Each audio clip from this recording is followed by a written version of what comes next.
Hello, my friends and students. Welcome to my YouTube channel, Schooling and Preaching by Ashish Sadhu. এখন আমি তোমাদেরকে আজ narration change শেখাবো। The change of narration, the change of স্পিচও বলা হয়। Narration change কেন করতে হয়, ভয়েস চেঞ্জ কেন করতে হয়, এগুলো করার পিছনে বড় উদ্দেশ্য হচ্ছে ভাষাটার রহস্য জানা। যেমন বাংলা ভাষার রহস্য আছে, তার জন্য আমরা বাংলা ব্যাকরণ পড়ি, তেমনি ইংরেজি ভাষার রহস্য আছে। শুধু চেঞ্জ করার জন্য চেঞ্জ করা নয়, ভেতরের ভাষাটার মধ্যে যে কারুকার্য, ভাষাটার মধ্যে যে কলকবজা, সেটা বুঝতে হলে এই চেঞ্জগুলো আমরা শিখি। তাহলে আমরা যদি এখন ন্যারেশন চেঞ্জ আসি, তো দেখবো যে ন্যারেশন দুই প্রকারের, ডাইরেক্ট বা ইনডাইরেক্ট। ডিরেক্টও বলতে পারে, ডিরেক্ট, ইনডিরেক্ট। ডাইরেক্ট কথাটা দুটো ইউজই ঠিক, কেউ ডাইরেক্ট বলে, কেউ ডিরেক্ট বলে, বোথ আর কারেক্ট। তো ডাইরেক্ট ন্যারেশন, ইনডাইরেক্ট ন্যারেশন, অথবা direct speech, indirect speech. Narration change ব্যাপারটা কীরকম? ন্যারেশন চেঞ্জ হচ্ছে যখন ডাইরেক্ট ন্যারেশনে কোনো ব্যক্তি কোনো একটা কথা বললে, সেটা হচ্ছে ডাইরেক্ট ন্যারেশন। সে এবার সেই কথাটা যখন অন্য ব্যবহার করছে, সেটা হচ্ছে ইনডাইরেক্ট ন্যারেশন। আমি তোমাদেরকে বাংলা করে বোঝাচ্ছি, বাংলায় দু চারটে দৃষ্টান্ত দিচ্ছি।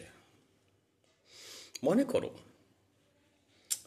টিচার বললেন, আমি আগামীকাল থাকবো না, তোমরা কাল প্রাইভেট পড়তে আসবে না। আমি আগামীকাল থাকবো না, তোমরা কেউ প্রাইভেট পড়তে আসবে না। এবার কোনো ছাত্র বা ছাত্রী বাড়িতে যখন বলবে, আচ্ছা আমি যেটা বললাম সেটা ডাইরেক্ট ন্যারেশন, কারণ আমার মুখ থেকে ডিরেক্টলি বেরোলো, অতএব ওটা ডিরেক্ট ন্যারেশন, ডাইরেক্ট স্পিচ। তাহলে আমি কি বলেছিলাম? আমি কাল থাকবো না, আগামীকাল তোমরা এসো না। তাহলে ব্যাপারটা কি দাঁড়াচ্ছে? ইনডাইরেক্টে কোনো ছাত্র বা ছাত্রী যখন তার প্যারেন্টসের কাছে এটা রিপোর্ট করবে, রিপোর্ট মানে ইনডাইরেক্ট ন্যারেশন, তখন ওটা ইনডাইরেক্ট হয়ে যায়। যখন রিপোর্ট করছে মানে মাতা পিতাকে বলছে কথাটা, তখন ওটা কিন্তু ইনডাইরেক্ট ন্যারেশন হয়ে গেল। তো তখন কি বলবে ছাত্র বা ছাত্রীটা?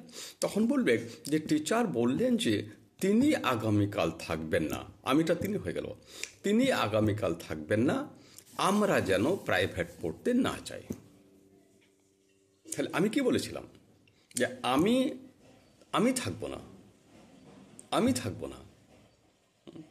তো ছাত্রটা কি বলছে? তিনি থাকবেন না। আর বলেছিলাম তোমরা এসো না। ছাত্রটা কি বলবে? আমরা যেন না চাই। আরো ভালো করে লেখা যায়, নিষিদ্ধ, আমাদেরকে নিষেধ করেছেন। তিনি আগামীকাল থাকবেন না, তাই আমাদেরকে যেতে নিষেধ করেছেন। এই প্রোনাউনের চেঞ্জটাই বেশি লক্ষ্য করতে হবে। তাছাড়াও চেঞ্জ হয় যেটা, সেটা হচ্ছে টেন্স। টেন্সের কেন চেঞ্জ হয় না? রিপোর্টিং ভার্ব যদি পাস্ট টেন্সে থাকে, তাহলে রিপোর্টেড স্পিচটাও পাস্ট টেন্সে হবে। রিপোর্টিং ভার্ব যদি প্রেজেন্ট টেন্সে থাকে, তাহলে রিপোর্টেড স্পিচে, ন্যারেশন, ইনডাইরেক্ট ন্যারেশনে টেন্সের কোনো চেঞ্জ হবে না। কারণ কথাটা যখন বলছে সেটা যদি পাস্ট টেন্স হয়, তাহলে ঘটনাটাও অবশ্যই পাস্ট টেন্স, কিন্তু ব্যক্তি বলেছেন প্রেজেন্ট টেন্সের ভঙ্গিতে। তার জন্য টেন্স চেঞ্জ হয় প্রেজেন্ট থেকে পাস্ট, প্রেজেন্ট ইনডেফিনিট থেকে পাস্ট ইনডেফিনিট, প্রেজেন্ট কন্টিনিউয়াস থেকে পাস্ট কন্টিনিউয়াস, প্রেজেন্ট পারফেক্ট থেকে past perfect, present continuous, present perfect continuous থাকলে পাস্ট পারফেক্ট কন্টিনিউয়াস। এটাকে বলা হয় correspondence past tense. Correspondence past tense মানে ইনডেফিনিটটা ইনডেফিনিটে থেকে গেল, কিন্তু পাস্ট টেন্স হল present indefinite, past indefinite, corresponding past tense. Present continuous, past continuous, present perfect, past perfect, present perfect continuous, past perfect continuous. দেখো প্রেজেন্টটা change হয়ে যাচ্ছে, কিন্তু কন্টিনিউয়াস, পারফেক্ট, এই যে সাব ক্লাসিফিকেশন, এটা চেঞ্জ হচ্ছে না। ব্যক্তি যখন ডিরেক্টলি নিজে কথা বলছে, তখন সে নিজেকে আমি বলবে। ভালো করে বোঝো, নিজেকে আমি বলবে। আমার কাছে সবাই আমার কাছে আমি নিজে আমি বলবো, এটা আমার কলম। কিন্তু অন্য কি বলবেন, এটা তাহার কলম। আমি যখন সেকেন্ড পার্সনে কাউকে বলছি তুমি এসো না, বা তোমাকে নিমন্ত্রণ করলাম, তখন সেই ব্যক্তি বাড়িতে অন্য জায়গায় রিপোর্ট করবে যে আমাকে নিমন্ত্রণ করলেন। আমি বললাম তোমাকে নিমন্ত্রণ করলাম, কিন্তু সেই ব্যক্তি বলবে আমাকে নিমন্ত্রণ করলেন, কারণ আমাকে রেফার করা হয়েছে, আমি তখন সামনে ছিলাম। কিন্তু আমরা দেখা যায় যে বাস্তবে এগুলো মানা হয় না। ভাষার ক্ষেত্রে তো অনেক ভুল হয়ে যায় আমাদের। কিন্তু ন্যারেশন চেঞ্জের ডিরেক্ট ন্যারেশন মানে ইনডিরেক্ট ন্যারেশন মানে সবসময় ইনডিরেক্টের ভাবে বলতে হবে। অর্থাৎ যখন বললাম যে এটা আমার কলম, অন্য লোকে যদি বলে শিক্ষক বললেন এটা আমার কলম, শিক্ষক বললেন এটা আমার কলম, এটা কিন্তু ভুল হয়ে গেল। শিক্ষক বললেন যে এটা তাহার কলম, কিন্তু বাস্তবায়নের ক্ষেত্রে ভুল করে ফেলে অশিক্ষিত লোকেরা, অল্প শিক্ষিত লোকেরা, ছাত্রছাত্রীরা ভুল করে ফেলে। এবারে ন্যারেশন চেঞ্জ করার সময় আমরা প্রথমে সেন্টেন্সগুলিকে 5 ভাগে ভাগ করব। এটা করতেই হবে। First assertive sentence, second interrogative sentence, third imperative sentence, fourth optative sentence, fifth exclamatory sentence. এই সেন্টেন্সের 5 রকমের ভাগের ভিত্তিতে কিন্তু ন্যারেশন চেঞ্জের রুলস অ্যান্ড রেগুলেশনস পাল্টে যাবে।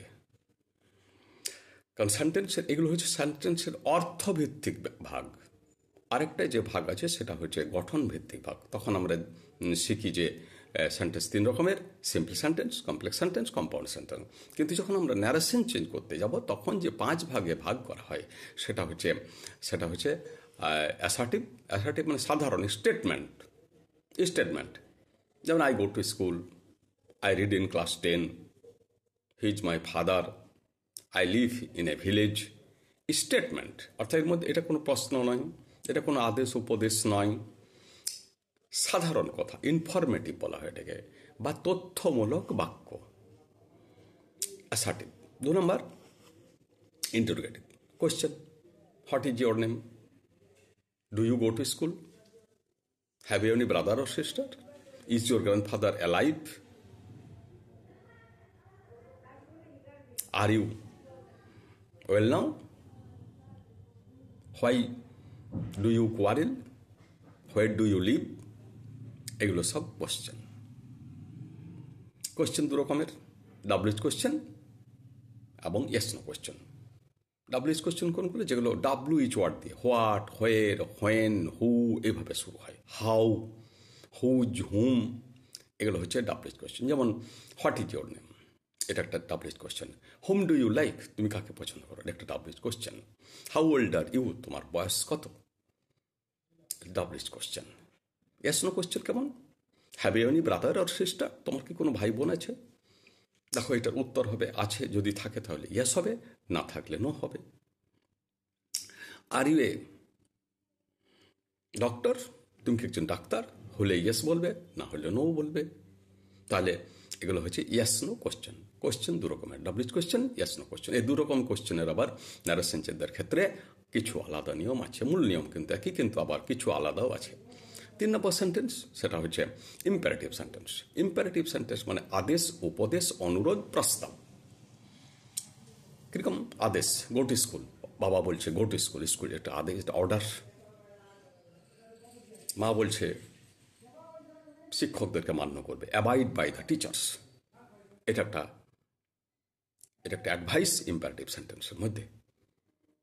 তারপরে রিকোয়েস্ট, প্লিজ হেল্প মি, ভিক্ষুকটা বলছে please give me some rice. এটা রিকোয়েস্টের একটা লক্ষণ হচ্ছে প্লিজ থাকবে। তবে থাকবে কেমন কোনো মানে নেই, কিন্তু বেশিরভাগ ক্ষেত্রে থাকে। এদিকে আমরা প্লিজ ছাড়াও রিকোয়েস্ট করতে পারি, প্লিজ থাকলে বুঝতে সুবিধা হবে। একটা প্রস্তাব বা সাজেশন বা প্রপোজাল। প্রস্তাব কেমন? লেটাস গো ফর পিকনিক, চল আমরা পিকনিক করি। লেটাস